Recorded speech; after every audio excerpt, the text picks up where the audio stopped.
네, 안녕하세요. 무신사 리뷰 기반 옷 추천 시스템에 발표할 추천 시스템 1조 김진호, 임성현, 조유진입니다.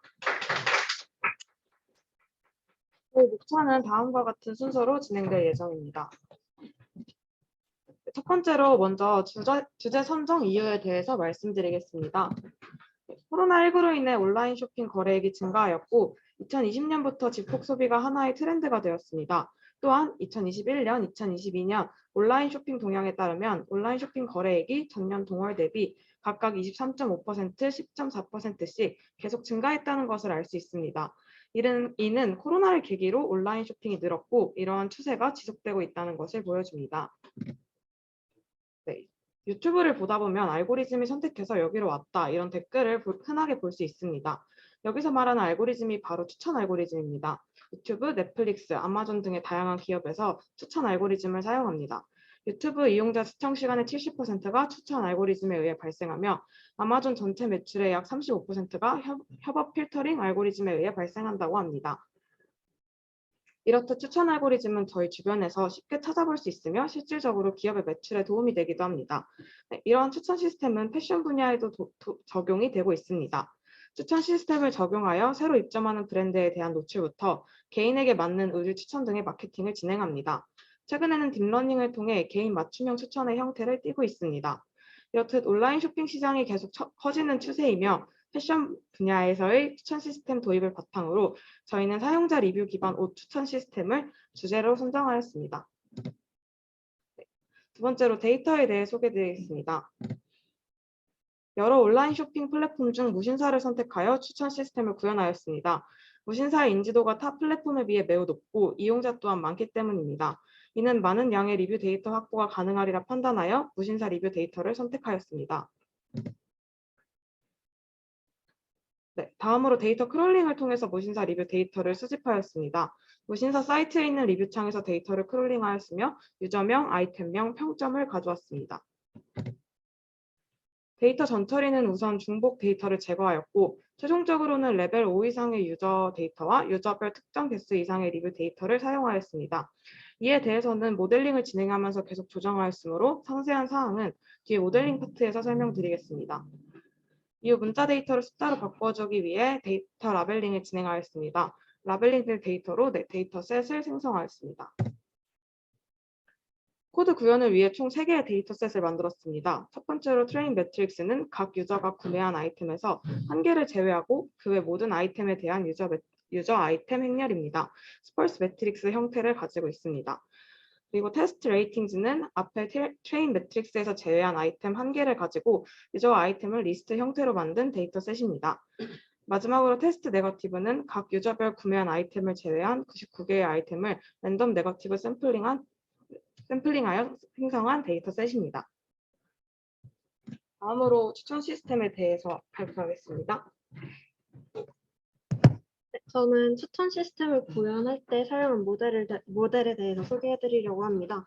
저희 조는 단순히 필터링을 활용한 추천 시스템이 아닌 딥러닝을 활용한 추천 시스템을 구현해보고자 해서 YDNDB랑 NCF, DeepFM 등 다양한 모델을 공부해보았습니다.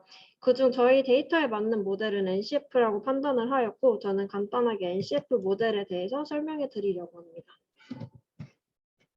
Neural Collaborative Filtering, 줄여서 NCF라고 부르며 NCF는 크게 두 가지 특징으로 정리를 할 수 있을 것 같습니다. 먼저 NCF는 Collaborative Filtering, 즉 유저와 아이템 피처 간의 상호작용에 집중한 모델입니다. 다른 논문에서는 여러 피처들을 어떻게 잘 조합하느냐에 집중을 하고 있지만 본 논문에서는 콜라보레이티브 필터링 세팅과 딥러닝을 어떻게 활용하여 학습하는 것에 집중을 하고 있습니다. 두 번째는 GMF와 MLP의 장점을 살려서 높은 레벨의 학습이 가능하다는 점입니다. 이를 통해서 유저와 아이템의 관계를 복잡하지만 좀 더 모델링을 잘 학습할 수 있었습니다. 조금 더 자세히 들여다보도록 하겠습니다. 그동안 주로 explicit 피드백으로 학습하는 경우가 더 많았는데 요즘에는 implicit 피드백으로 활용하는 경우가 늘어나고 있다고 합니다. implicit 피드백은 자동적으로 데이터가 수집이 되고 데이터가 풍부하다는 장점을 가지고 있고 단점으로는 네거티브 피드백의 부재가 있습니다. implicit 데이터는 이와 같이 표현을 할 수가 있고, 여기서 m과 n은 유저와 아이템 수를 의미를 하고, 레이팅 데이터가 아닌 0과 1의 바이너리 데이터로 이루어져 있습니다. 여기서 데이터는 포지티브, 네거티브가 아닌 네거티브, 즉 선호와 비선호를 의미하는 것이 아니라 observed와 unobserved, 즉 인터랙션이 있는지 없는지에 대한 여부를 의미하고 있습니다. 저희는 앞에서 언급한 데이터를 활용하여 추천 시스템에 자주 사용되는 알고리즘인 매트릭스 팩토라이제이션을 활용을 하게 됩니다. 본 논문에서는 유저 아이템 인터랙션 매트릭스의 한계점을 지적하는데요. 그림을 보면서 설명을 해드리도록 하겠습니다. 유저 아이템 인터랙션 매트릭스에서 유저끼리의 유사도를 측정을 한다면 U1, U2, U3에 대해서 유사도에 대한 다른 벡터가 그림 B처럼 그려질 수가 있습니다. 새로 U4 데이터를 U1, U2, U3와 유사도를 측정을 해보면 1과 0을 비교를 하였을 때 U1, U3, U2 순으로 U4가 유사하다는 것을 알 수 있었습니다. 하지만 레이턴트 스페이스에서 P4를 P1에 가장 가깝게 둔다고 가정을 한다면 어디에 놔도 P3보다 P2가 더 가깝기 때문에 랭킹 로스가 커질 수밖에 없습니다. 이 문제는 레이턴트 팩터의 다이멘션이 낮기 때문에 발생하는 문제인데요. 이 문제를 해결하기 위해서 다이멘션을 높이면 오히려 오버피팅이 발생을 하게 됩니다. 그래서 본 논문에서는 레이턴트 팩터의 다이멘션을 높이는 것이 아니라 유저와 아이템 팩터 간의 상관관계를 풍부하게 표현하는 방향으로 모델링을 합니다. GMF와 MLP를 다루기 전에 전체적인 NCF 프레임워크를 살펴보도록 하겠습니다. NCF는 크게 4개의 구간으로 나눌 수가 있습니다. 먼저 제일 하단의 인풋 레이어입니다. 인풋 레이어에는 유저와 아이템을 원합 벡터로 표현을 합니다. 다음으로는 인베딩 레이어입니다. 인베딩 레이어는 스펄스 원합 벡터를 덴스 벡터로 매핑을 해줍니다. 그리고 NCF 레이어에서는 유저 레이턴트 벡터와 아이템 레이턴트 벡터를 컨캣을 해주고 컨캣해서 레이어를 통과를 해주고 마지막으로 아웃풋 레이어에서는 유저와 아이템의 상관관계를 0과 1 사이의 점수로 나타내줍니다.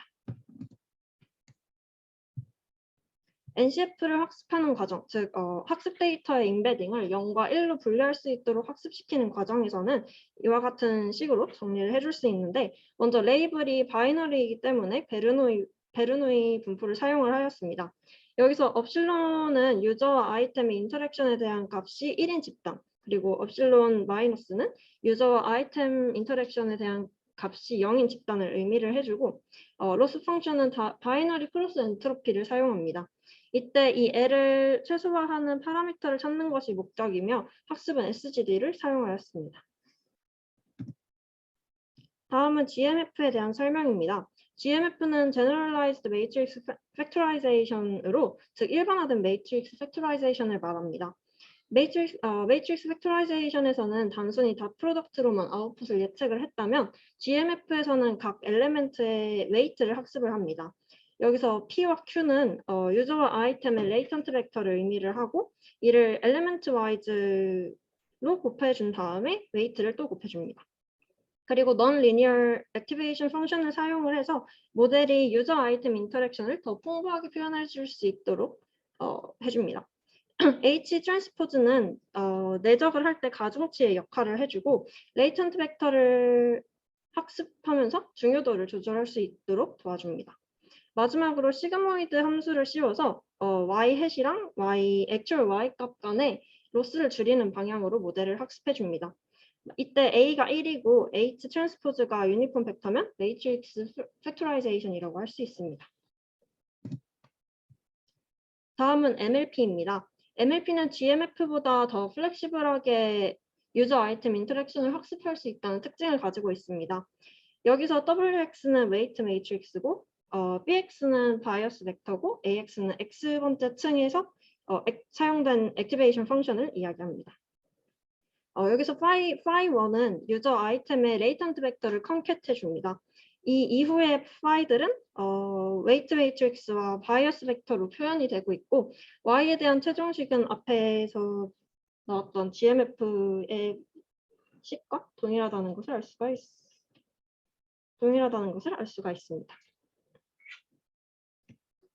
앞서 언급한 GMF와 MLP가 각자 다른 특성을 가지고 있는데 이를 합쳐서 더 복잡한 유저 아이템 인터랙션을 표현할 수 있는 모델을 만들 수 있게 되었습니다. MLP와 GMF가 같은 인베딩을 공유할 수 있는데 그러면 동일한 인베딩 사이즈로 고정이 된다는 단점을 가지고 있습니다. MLP와 GMF를 각각 최적화하면 다른 레이턴트 벡터 다이멘션을 가질 수 있으므로 분리하여 학습을 할 수가 있습니다. 그림과 식에서도 볼 수 있는데 GMF와 MLP를 각각 학습을 해주고 웨이트를 사용해서 아웃풋이 편집되는 것을 확인할 수 있습니다. 이처럼 MF의 선형성과 MLP의 비선형성을 결합하여 GMF와 MLP의 장점을 모두 살린 네트워크 구조를 사용을 해줄 수 있습니다.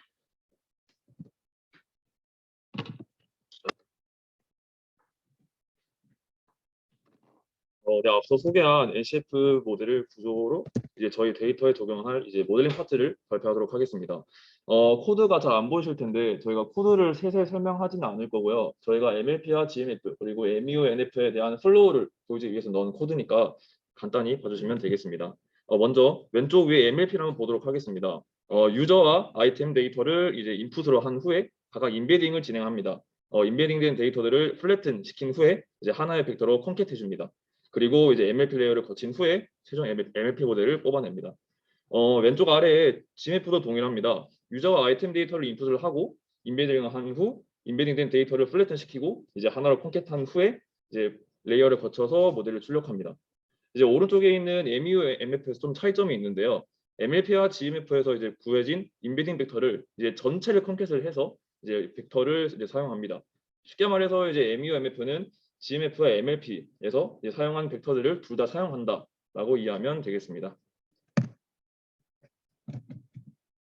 네, 결론부터 말씀드리면 2021년 1월부터 2022년 6월까지의 리뷰 데이터를 저희는 크롤링을 하였습니다. 당시 유저 리뷰 개수가 5개 이상의 유저만 사용해서 이제 모델 인풋을 했을 때 HR이 0.2로 좀 되게 낮은 성능을 이제 보였습니다. 여기서 HR은 이제 추천 시스템 모델의 평가 지표로 사용되는 것이고요. 정확도라고 이해하면 아마 쉬울 것 같습니다. HR이 0.2로 너무 낮았고 그리고 이제 당시에 크롤링된 데이터가 상대적으로 너무 작았기 때문에 이제 유저별 리뷰 개수가 5개 이상인 이제 유저만 사용했기 때문에 크롤링 데이터에서 추가로 이제 필터링이 돼서 학습에 사용된 데이터가 너무 적었습니다. 이에 이제 유저별 리뷰 개수를 3개 이상으로 조정을 하였고 이제 학습 데이터를 조금 더 확보를 해서 이제 모델을 돌린 결과 아래와 같이 HR이 0.3으로 조금 이제 10% 정도 성능이 조금 더 좋아졌습니다.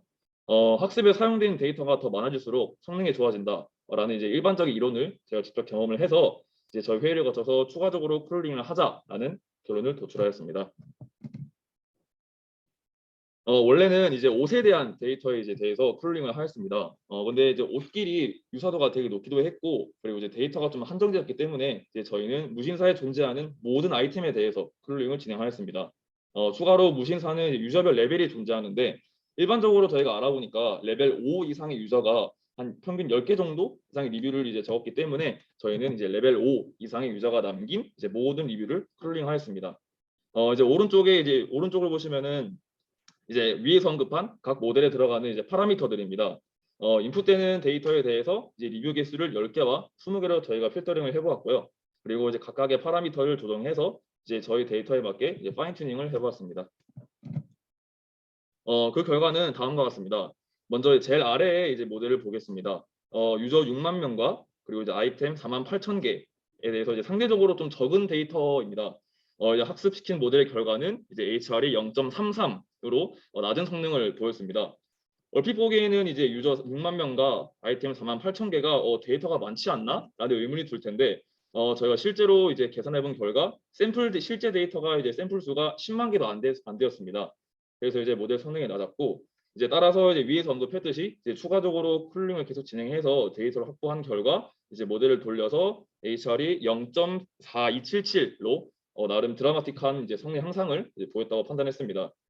저희는 이에 그치지 않고 이제 추가적인 크롤링을 진행을 하고 이제 계속 파인 튜닝을 거치면서 이제 모델 성능을 0.4307, 약 44%의 정확도를 가지는 모델을 출력을 하였습니다. 이제 수차례 학습을 진행해도 이 이상의 성능 향상이 보이지 않았어요. 그래서 이제 실제로 NCF 논문에서는 각 유저당 20개 이상의 이제 리뷰를 가지는 아이템에 대해서 학습을 시켰습니다. 그래서 저희도 마찬가지로 이제 리뷰 개수를 20개 이상으로 해서 조금 더 유저별로 조금 더 많은 리뷰량을 확보한 후에 학습을 시킨 결과 제일 위에 보시는 0.4399의 HR을 보였습니다. 이 모델이 이제 저희 모델의 최고 성능입니다. 이제 결론입니다. 이게 실제로 이제 무신사 데이터로 저희 모델을 적용해서 이제 추천 결과를 출력해 보았습니다. 먼저 실제로 이제 레벨 5의 이땡땡님은 잘 안 보이시겠지만 왼쪽에 실제 구매 목록입니다. 뭐 슬랙스, 니트, 티셔츠 등이 있고 오른쪽에는 저희가 출력한 추천 결과인데 보시면 뭐 니트, 셔츠 등이 있고 예측 결과도 99%부터 83%까지 분포되어 있음을 알 수 있습니다. 조금 더 보기 쉽게 저희가 이제 파이플러스를 그려봤는데요. 왼쪽에 있는 파이플러스이 이제 실제로 이땡땡님이 구매한 이제 결과입니다. 보시면 상의와 하의, 기타 순으로 구매한 것을 알 수 있고 저희 추천 결과를 보시면 상의와 기타, 신발로 상의는 비슷하게 추천됐지만 이제 하의가 적게 추천됐고 이제 기타와 신발이 추천된 것을 알 수 있습니다. 저희가 이 이유를 레벨 5 이땡땡님은 리뷰 결과가 10개 정도밖에 없었어요. 그래서 학습 데이터가 너무 작았다. 그래서 이제 피팅이 별로 안 됐다라고 판단을 했습니다. 두 번째로 레벨 6의 하하호호님의 실제 데이터입니다. 다음과 같이 왼쪽은 실제 데이터, 오른쪽은 추천 결과고요. 이분도 파이플러스 그러면 결과 상의 그리고 기타, 하의, 모자 순으로 구매를 하였고 추천 결과 기타, 상의, 하의, 신발로 뭐 어느 정도 이제 상의와 하의, 기타는 좀 비슷한 비율로 추천되었고 이제 모자 대신 신발이 추천됨을 알 수 있습니다. 이제 레벨 6의 하하호님은 리뷰가 한 30개 정도 있었어요. 근데 하지만 저희 모델 성능이 44% 정도였기 때문에 이제 모자 대신 신발이 나오지 않았나라고 판단을 했습니다. 마지막으로 레벨 7의 이제 영어 유저님입니다. 실제로 보시면은 데이터가 좀 많이 있었어요. 이분은. 그리고 오른쪽은 추천 결과고요. 이분도 마찬가지로 파이플러스를 보면 상의, 하의, 기타, 신발, 모자 순으로 구매를 하셨고 저희 추천 결과도 상의, 하의, 기타, 신발 순으로 어느 정도 이제 비슷한 비율과 이제 비슷한 순서로 이제 추천되었음을 알 수 있습니다. 실제로 레벨 7 이 영어 유저님은 리뷰 데이터도 많았고 그리고 아마 이분이 분류가 좀 잘 되었다라고 저희가 판단을 해왔습니다. 네, 이제 지금까지 이제 저희 조에 약 3개월간의 대장정을 보셨는데요. 저희 대장정에 이제 돌이켜보고 이제 한계점을 한번 보도록 하겠습니다. 사실 원래 저희 조는 널리 알려진 이제 필터링 기법으로 좀 간단하게 구현을 해보자라고 했습니다. 하지만 이제 회의를 거듭하면서 이왕 컨퍼런스 시작한 거 좀 이제 재밌게 좀 많이 해보자라는 생각을 했습니다. 그래서 이제 저희 주제에 적합한 이제 딥러닝 모델을 찾았고 아까 말씀했듯이 뭐 DBFM, NCF 등을 공부를 한 결과 저희는 이제 필터링 모델 대신 NCF를 사용해보자라는 결과를 도출하였습니다. 그래서 이제 이는 필터링 모델에 비해서 조금 더 개인에게 적합한 아이템을 추천할 수 있지 않을까라고 판단했습니다. 이거 위에서 보았듯이 이제 저희 모델 성능은 0.4399였습니다. 그러니까 약 44%의 정확도를 보였는데요. 얼핏 보면은 좀 되게 낮은 성능이 아니냐라고 할 수도 있지만 실제로 낮은 성능입니다. 하지만 이제 논문에서도 이제 논문 성능도 HR이 0.69로 그렇게 높지 않은 성능을 보였기 때문에 이 점이 이제 저희 모델의 한계점이지 않나라는 생각을 했습니다. 마지막으로 이제 데이터셋의 한계입니다. 논문에 나온 데이터는 이제 유저당 최소로 이제 20개 데이터를 가지고 학습을 했습니다. 하지만 저희 데이터의 경우에는 이제 크롤링한 리뷰 개수가 한계가 있었고 그리고 각 이제 유저별로 이제 아이템 수가 적은 데이터를 이제 얻을 수밖에 없었습니다. 그래서 만약에 다음번에 이거 추천 시스템 한 번 더 한다면 이제 한 유저당 이제 리뷰가 많은 데이터를 확보를 하고 그리고 우리 데이터에 적합한 모델 선정을 한 후에 조금 더 세밀하고 더 정교하게 좀 많은 파일 튜닝을 하면은 조금 더 높은 성능을 기대할 수 있지 않을까라는 좀 시험 섭섭한 한계를 남기면서 저희 발표를 마치도록 하겠습니다. 감사합니다.